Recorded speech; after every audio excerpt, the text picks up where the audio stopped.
எம்ஜிஆருக்கான ஒரு மிக முக்கியமான பாடலை வாலியும் படக்குழுவும் சேர்ந்து உருவாக்குறாங்க. ஆனால் சென்சார் அந்த பாடலில் 75% வரிகளை நீக்கிடுறாங்க. இதுக்கு மேலெல்லாம் இந்த பாடல் வெற்றி அடையாது அப்படின்னு எல்லாரும் சொல்கிறாங்க. ஆனால் அந்த பாடலை கையில் எடுத்து தன்னுடைய இசை திறமையால் ஒரு மிகப்பெரிய வெற்றி பாடலாக டிஎம்எஸ் அவர்கள் மாற்றி காமிக்கிறார். பாடலை எழுதிய பாடலாசிரியர் வாலிக்கும் எம்ஜிஆருக்கும் இந்த பாடல் ஒரு பெரிய திருப்பு முனையாக அமைந்தது. ஆனால் டிஎம்எஸ் அவர்களுக்கு அப்படி இல்லை. ஒரு விழா மேடையில் வச்சு டிஎம்எஸ் அவர்களை புறக்கணித்து எம்ஜிஆர் அவமானப்படுத்துறாரு. இதனால டிஎம்எஸ் அவர்கள் ரொம்பவே மனம் நொந்து போறாரு. சினிமாவில் மார்க்கெட் இருக்கும் போதே இப்படியெல்லாம் பண்ணுறாங்களே, நாளைக்கு மார்க்கெட் இல்லாமல் போணுச்சுன்னா என்னென்னலாம் பண்ணுவாங்க. வெறும் சினிமா பாடல்களை மட்டுமே இனிமேல் நம்பி இல்லாமல் வேறு சில ஆக்கப்பூர்வமான விஷயங்களையும் இசைத்துறையில் செய்யணும்னு சொல்லி டிஎம்எஸ் அவர்கள் முடிவு பண்ணுறாரு. இந்த சம்பவம் எப்படி நடந்தது, இது என்ன பாடல், எம்ஜிஆர் கொடுத்த அந்த அவமானத்திற்கு பிறகு டிஎம் சௌந்தரராஜன் அவர்கள் போன புதிய பாதை என்ன, உருவாக்கிய அற்புத படைப்புகள் என்ன, அதை பற்றி தான் இந்த காணொலியில் பார்க்க போகிறோம்.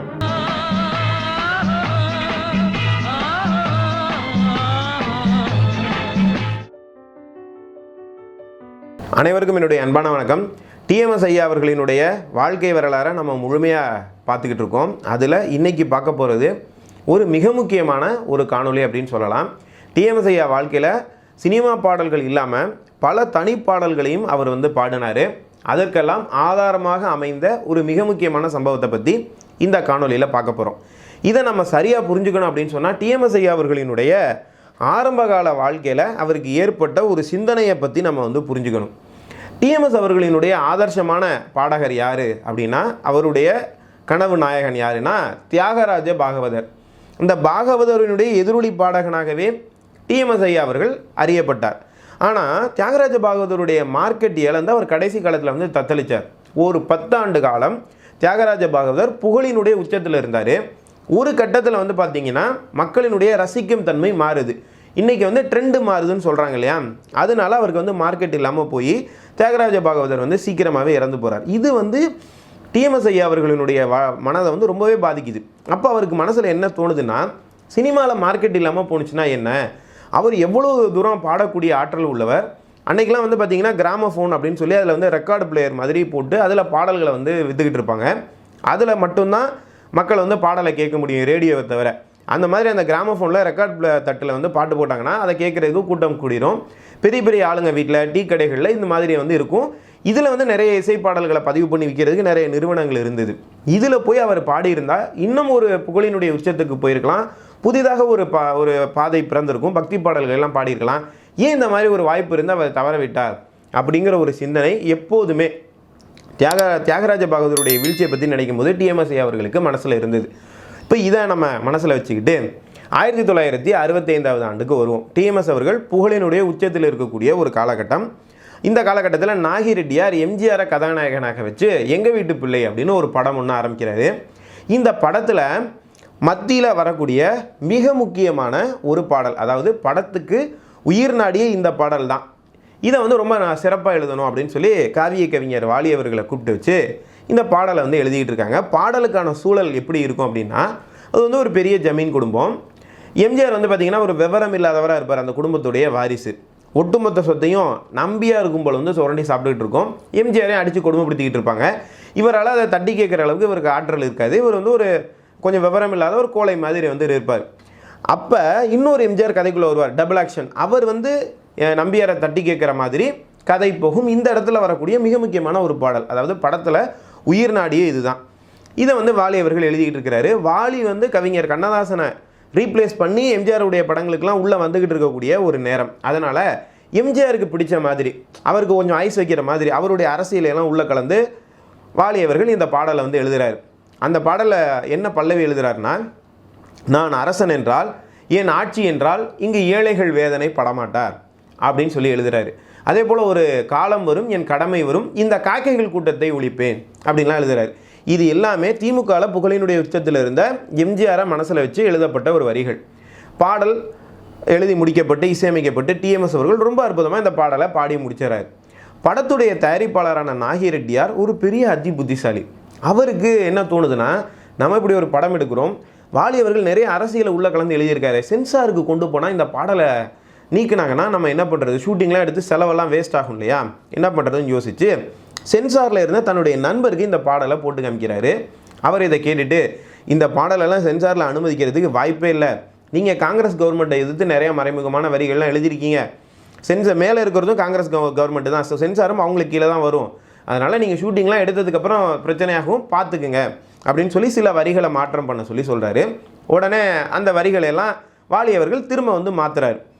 அதாவது, நான் ஆணையிட்டால் அது நடந்து விட்டால் இங்கு ஏழைகள் வேதனை படமாட்டார் அப்படின்னு மாற்றுறாரு. முன்னாடி என்ன எழுதியிருந்தால், நான் அரசன் என்றால் ஆட்சி என்றால், அதெல்லாம் மாற்றிடுறாங்க. அதே போல் ஒரு காலம் வரும் என் கடமை வரும், இந்த காக்கைகள் கூட்டத்தை ஒழிப்பேன் அப்படிங்கிறது, அந்த காலத்தில் வந்து காமராஜர் வந்து ரொம்ப கருப்பாக இருந்ததுனால அவரை காக்கா அப்படின்னு சொல்லி திமுககாரங்க வம்பிழுத்துட்டு இருந்தாங்க. அது வந்து ஒரு தவறான விமர்சனம்னு வச்சுக்கோங்களேன். அதை வாலி அவர்கள் இந்த பாட்டில் எழுதியிருப்பார். இதெல்லாம் மாற்றுங்க அப்படின்னு சொன்ன உடனே பல வரிகள் மாற்றப்படுகிறது. இதற்கு பிறகு மறுபடியும் டிஎம்எஸ் ஐயா அவர்கள் இந்த பாடலை பாடுறாரு. முறையான சென்சாருக்கு போனதுக்கு பின்னால் அவங்களும் பல வரிகளை மாற்ற சொல்கிறாங்க. இப்போ ஷூட்டிங் எடுத்து முடிச்சாச்சு. இந்த எம்ஜிஆருடைய லிப்பிங் மூமெண்ட்டுக்கு ஏற்ற மாதிரி இப்போ வரிகளை வந்து மாற்றி ஆகணும். மறுபடியும் வாலி அவர்கள் எழுதுறாரு. இப்போ என்ன இவங்களுக்குலாம் தோணுதுன்னா, படத்தில் உயிர் நாடியான பாடலே இதுதான். கிட்டத்தட்ட வாலி அவர்கள் எழுதின ஒரிஜினல் பாட்டில் 75% வரிகளை சென்சார் நீக்கிட்டாங்க. அதாவது ஒரு உடம்புல சதையெல்லாம் உறிஞ்சு எடுத்துகிட்டா வெறும் எலும்பு கூடி எப்படி இருக்கும், அந்த மாதிரியான ஒரு நிலைமை. இனிமேல் இந்த பாடல் ஜெயிக்குமா, படத்துக்கு உயிர் நாடி இந்த பாடல் தான், ஸோ படத்துக்கே ஏதாவது பிரச்சனை வந்துடுமா அப்படின்னு சொல்லி படக்குழு கவலைப்படுறாங்க. அப்போ தான் டிஎம்எஸ் அவர்கள் உள்ளே வராரு. இப்படியான ஒரு பாடலை டிஎம்எஸ் அவர்கள் பாடுறாரு. ஆனால் அந்த பாடல் வந்து கேட்கும் போது ரொம்ப அற்புதமான ஒரு பாடலாக வருது. அதாவது தன்னுடைய சொந்த இசை திறமையால் 75% மாற்றப்பட்ட பாடலை ஒரு சிகரத்தில் கொண்டு போய் வைக்கிறார்.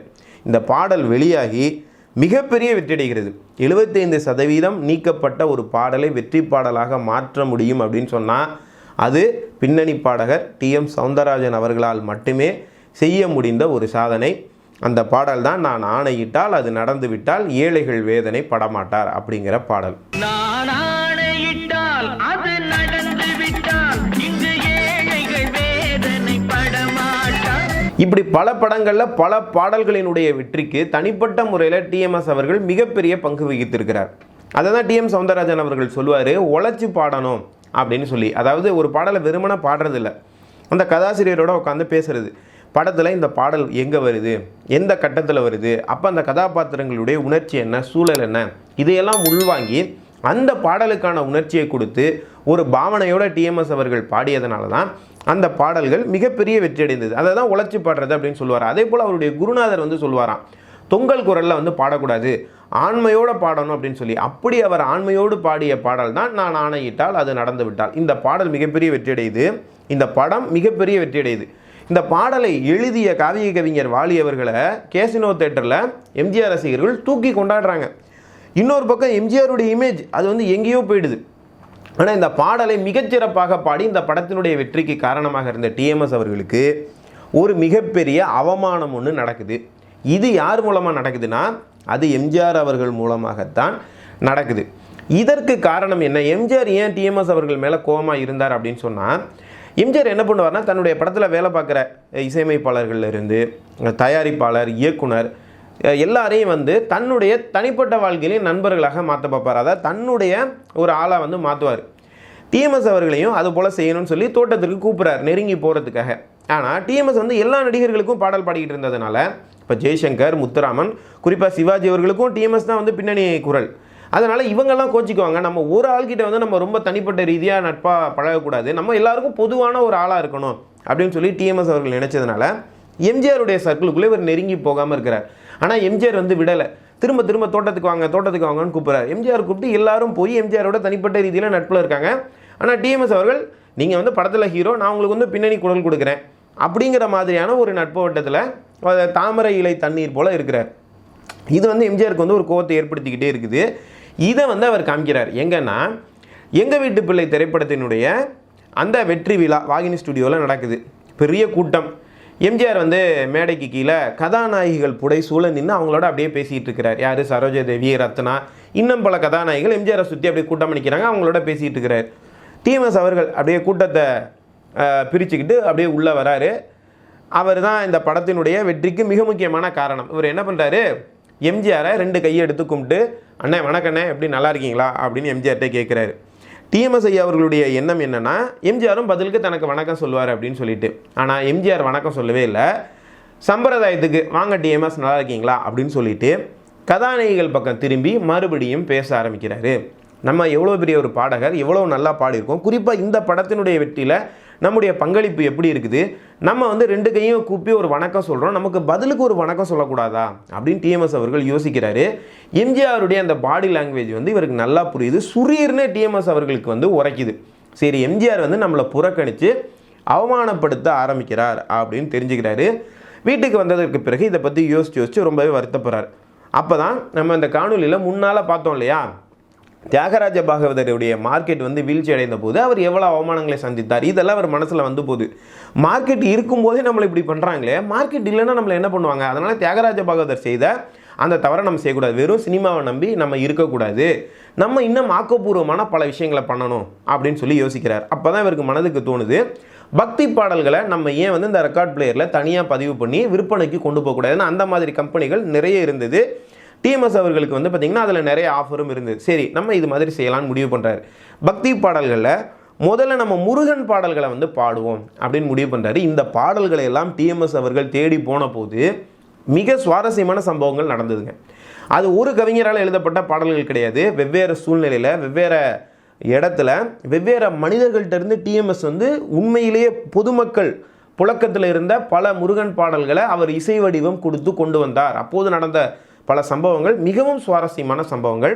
அது எல்லாத்தையும் நம்ம மிக முக்கியமாக தெரிஞ்சுக்கணும். அதாவது டிஎம்எஸ் அவர்களுடைய வாழ்க்கையில் இது மிக முக்கியமான கட்டம். அப்படி உருவாக்கப்பட்ட பாடல்கள் சினிமாவில் வராது, தனி பாடலாக கேசட்டில் ரெக்கார்ட் பிளேயரில் கிடைக்கும். இதை மக்கள் எல்லாரும் பயங்கரமாக போட்டு கேட்க ஆரம்பித்தாங்க. இது வெளிவந்தோடனே மிகப்பெரிய வெற்றி அடைந்தது.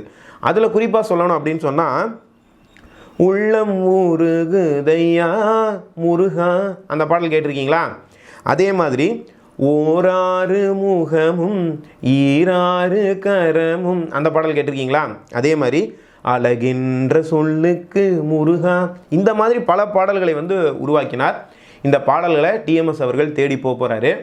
கூடவே நம்மளும் பயணிக்க போகிறோம். அப்போது நடந்த பல ஆச்சரியமான சம்பவங்கள் எல்லாத்தையும் அடுத்தடுத்த காணொலிகளில் நம்ம சேனலில் நம்ம பார்க்க போகிறோம். இதில் இன்னொரு மிக முக்கியமான ஒரு விஷயம் என்னென்னா, எம்ஜிஆர் தனக்கு பின்னணி பாடகராக இருந்த டிஎம்எஸ் ஐயா அவர்களை இப்படி புறக்கணித்து அவமானப்படுத்தியது சரியா அப்படிங்கிற மாதிரி ஒரு பார்வை வரும் இல்லையா?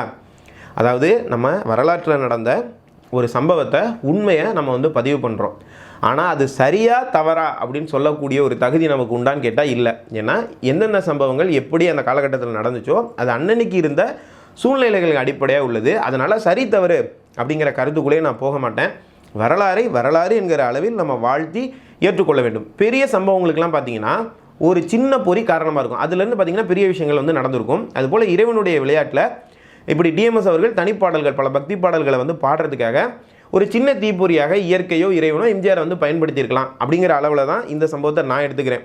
டிஎம்எஸ் ரசிகர்கள், நேயர்கள், உங்களுடைய பார்வைக்கு நீங்கள் எடுத்துக்கலாம். ஆனால் என்னுடைய பார்வைக்கு நான் இந்த சம்பவத்தில் எம்ஜிஆருடைய செயலை அந்த மாதிரி தான் எடுத்துக்கிறேன். டிஎம்எஸ் ஐயா அவர்களுடைய முழுமையான வாழ்க்கை வரலாறை நம்முடைய யூடியூப் சேனலில் நம்ம முழுமையாக பதிவு பண்ண போகிறோம். இந்த யூடியூப் சேனல் உங்களுக்கு பிடிச்சிருக்கு அப்படின்னு சொன்னால் இந்த சேனலை சப்ஸ்கிரைப் செய்யுங்கள் நேயர்களே.